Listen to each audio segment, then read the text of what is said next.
ጎይታና መድሓናን ኢየሱስ ክርስቶስ ንሐዋርያ ቅዱስ ጳውሎስ እዚ ሰብ እዙይ ናተይ ሕሩይ ኣቕሓ እዩ ኢሉ ዝተዛረበ ቃል ኣበይ ናይ መጽሓፍ ቅዱስ ንረኽቦ?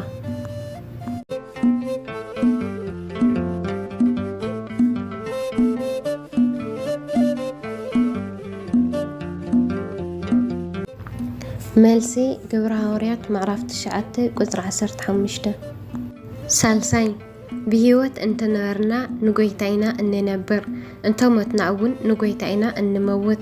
ስለዚ ብህይወት እንተነበርና ወይ እንተሞትና ናይ ጎይታይና ዝበለ ቅዱስ ኣቦ መን ይበሃል?